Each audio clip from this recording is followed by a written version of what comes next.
안녕하세요. 엑셀2 파이썬의 김판다입니다. 저희는 판다스 라이브러리를 통해서 데이터 프레임을 다룰 수 있게 되었는데요. 데이터 프레임은 2차원 배열인 밸류즈에 여기 파란색으로 보이시는 인덱스와 여기 분홍색으로 보이시는 컬럼즈가 합쳐져서 강력한 기능을 내게 해주는 겁니다. 그런데 인덱스와 컬럼 때문에 데이터 프레임이 강력한 건 사실인데 얘들이 강력하게 조인이 돼서 사용할 때 편한 점은 있는데 이 친구들을 좀 바꾸려고 하면 불편한 점이 엄청 많아요. 그래서 데이터 프레임을 다루시려면 먼저 인덱스를 능숙하게 다루셔야지 데이터 프레임을 편안하게 다루실 수 있습니다. 인덱스와 컬럼즈가 별거 아니라고 그랬죠? 흔히 저희가 보는 표에서 붙어있는 열의 이름, 행의 이름 같은 겁니다. 별거 아닌데 이 이름들을 다루는 게 매우 불편하게 디자인되어 있어요. 그 불편함 덕분에 강력하게 사용할 수 있는 거고요. 그래서 조금 불편하지만 이 인덱스를 다루는 법을 익혀야 됩니다. 자, 근데 인덱스와 컬럼즈가 있는데 왜 인덱스를 다루는 법만 익히느냐? 여기에 대해서 하나 짚고 넘어가야 되겠어요. 인덱스가 데이터 프레임만 있는 건 아니거든요. 리스트에도 있고 넘파이 어레이도 있습니다. 튜플에도 있고요. 통상의 경우 지금 송중기의 영어 점수는 어레이가 인덱싱할 때는 1,1로 인덱싱이 됩니다. 행의 인덱스와 열의 인덱스를 좌표처럼 표현하는 거죠. 그런 식으로 보면 여기에 붙은 라벨이나 위에 붙은 라벨이나 둘 다 인덱스입니다. 사실은 둘 다 인덱스인데 판다스에서는 행의 인덱스를 인덱스라 부르고 열의 인덱스를 컬럼즈라고 부르는 거예요.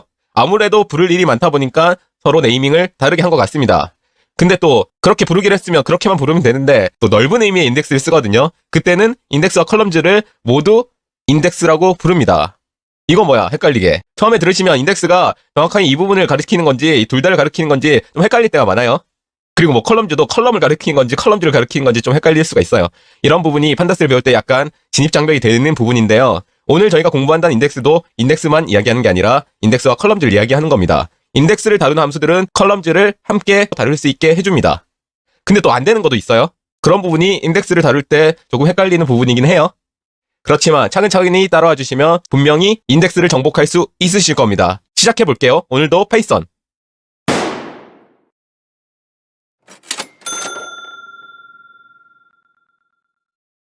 오늘 함께 판다스로 인덱스를 같이 다뤄볼 건데요. 인덱스 관련 함수들도 함께 실습을 해볼 거예요.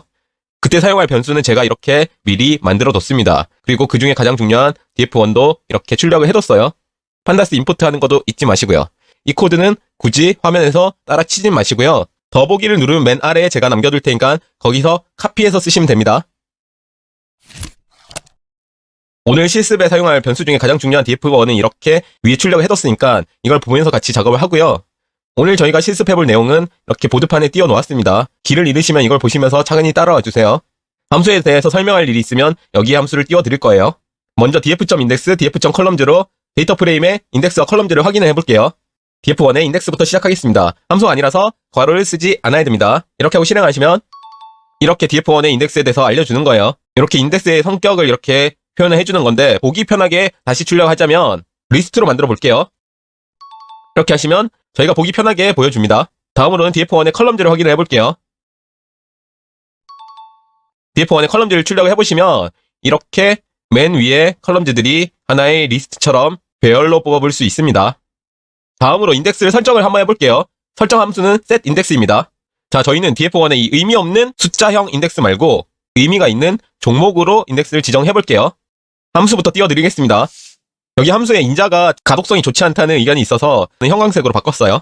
setIndex 함수는 이런 형태로 쓸 수 있습니다. 설명을 드리자면 여기에 값에는 인덱스로 설정하고 싶은 열 이름을 넣어주시면 됩니다. 여기 드롭이라는 인자는 인덱스로 세팅한 이 값을 기존 데이터 프레임에서 삭제를 하느냐 마느냐예요.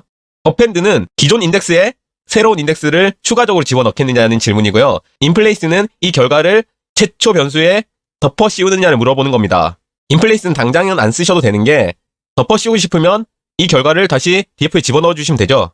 그런 방식으로 덮어 씌우시면 되기 때문에 당장은 이 인자는 쓰지 않기로 하겠습니다. 그렇지만 필요할 때가 없는 건 아니에요. df1에 setIndex 하시고요. 종목열로 해볼게요. 이렇게 하고 실행하시면 맨 왼쪽에 의미 없는 숫자 데이터가 탈락이 되고 종목열이 인덱스가 되었죠. 인덱스로 지정할 열은 복수도 지정이 가능합니다. 왜냐면 멀티 인덱스가 있잖아요. 자, 그럼 멀티 인덱스를 만들어 볼게요. 분류를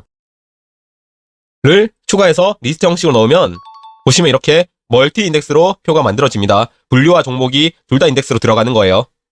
여기서 드랍이라는 인자를 사용해 볼까요?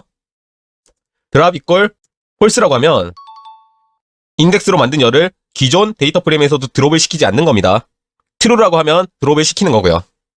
true가 디폴트입니다. 아무것도 쓰지 않으면 자연스럽게 인덱스로 만들면 드롭이 돼요. 아까의 결과도 드롭이 됐었고요. 자, 다음으로는 이 append라는 인자를 사용해 볼게요. append equal true라고 하고 실행하시면 기존 인덱스가 맨 앞에 살아있고요. 그 다음에 분류와 종목이라는 인덱스가 추가가 된 겁니다. 드롭과 append는 각기 필요한 상황에서 써주세요.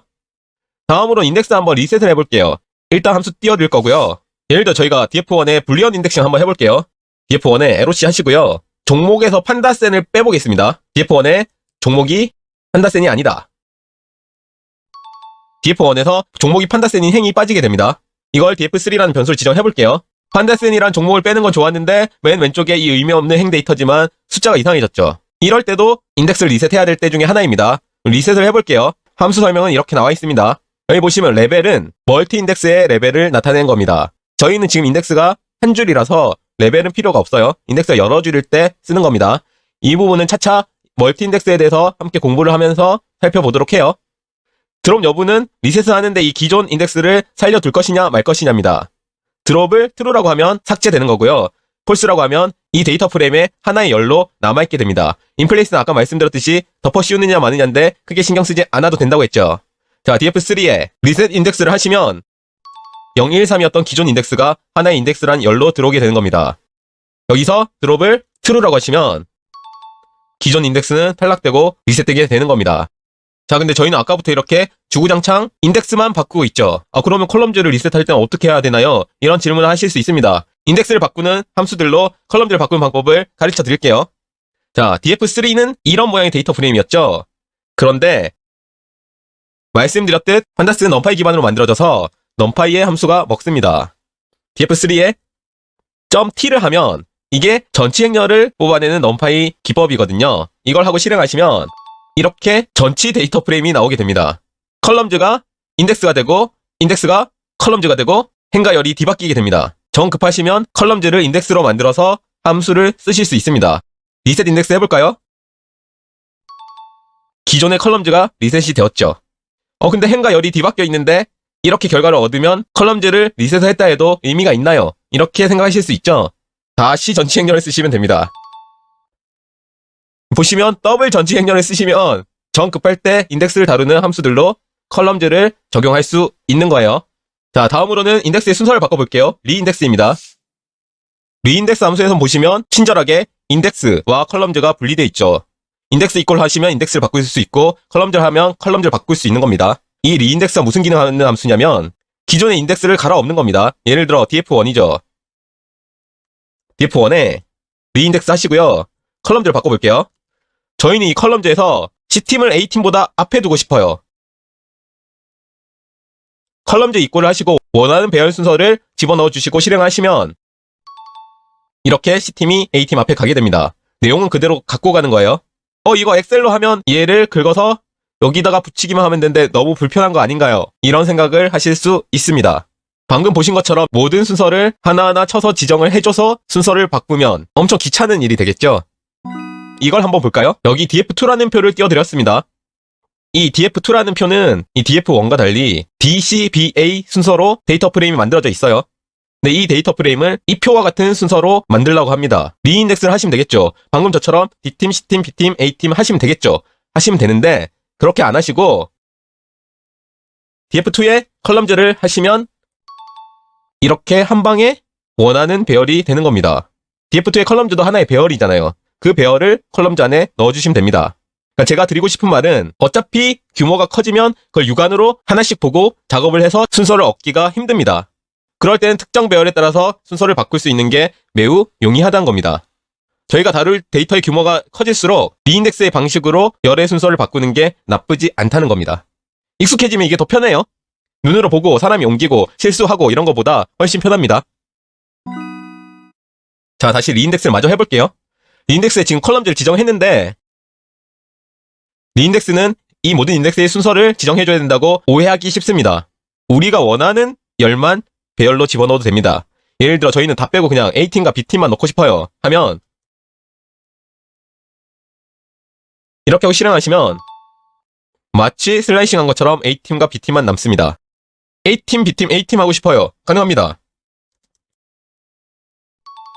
A팀, B팀, A팀이 되었습니다. A팀, B팀, A팀, E팀 하고 싶어요. 없는 거 넣고 싶어요. 없는 것도 들어갑니다. 난의 값으로 새롭게 열이 생기는 거예요. 마치 리인덱스는 슬라이싱처럼 쓰실 수가 있습니다. 슬라이싱은 이렇게 없는 것을 넣을 수는 없는데 그런 측면에서 리인덱스가 편한 부분은 있겠네요. 자, 그럼 여기서 리인덱스에 있던 필밸류라는 인자가 왜 있는지가 나오는 겁니다. 지금 이 팀이 난으로 나오지만 사실은 보유량이 없다고도 볼 수 있겠죠. 이럴 때 하나의 열을 새로 집어넣으면서 필밸류 쓰시면 난값 대신 들어갈 값을 지정하게 됩니다. 이렇게 하고 실행하시면 이 팀은 0의 값으로 채워지게 되는 겁니다. 자, 다음으로 인덱스의 이름을 바꿔볼게요. 일단 판다스에서 인덱스의 이름을 바꿔준 함수는 리네임입니다. 리네임도 친절하게 인덱스를 바꿀 수도 있고 컬럼즈도 바꿀 수가 있네요. 보시면 딕셔너리 구조로 기존의 이름과 바꾸고 싶은 이름을 매치를 해주시면 됩니다. df1에서 A팀이 AI팀으로 이름을 바꿨습니다. 바꿔볼게요. df1에 리네임 하시고요. 컬럼즈는 딕셔너리 구조니까 중괄호 여시고요.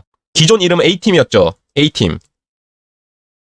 콜론 하시고요. 이게 딕셔너리 구조입니다. AI팀. 이렇게 하고 실행하시면 자, A팀이 AI팀으로 바뀌었죠. B팀은 주식 1팀으로 바뀌었다고 합시다. 그럼 여기에 딕셔너리 구조로 콤마에서 넣어주시면 됩니다. B팀은 주식 1팀. 이렇게 하고 실행하시면 B팀의 이름이 주식 1팀으로 바뀌었죠. 이게 리네임이에요. 리네임은 특정 열의 이름을 바꾸는데 편리함이 있습니다. 분명히 있는데 다 바꿀 때도 편리하냐? 그게 좀 아니거든요. 예를 들어 저희는 이 맨 왼쪽의 인덱스를 실제로 넘버링으로 살릴 생각입니다. 그렇지만 판다스는 0부터 넘버링을 하지만 우리는 보통 넘버링을 1번, 2번, 3번, 4번 이렇게 쓰죠. 저희는 이 넘버링을 1, 2, 3, 4로 바꾸고 싶어요. 그렇게 하면 리네임을 쓰면 인덱스 이꼴 하시고 딕셔너리 구조니까 중괄호 여시고 0을 1로 바꾸고 1은 2로 바꾸고 2는 3으로 바꾸고 3은 4로 바꾸고 뭐 이렇게 하셔야 되죠. 그러면 1, 2, 3, 4로 바뀌게 됩니다. 아, 이거 너무 귀찮다는 거예요. 그럴 때 직접 입력 방식으로 바꿀 수도 있습니다.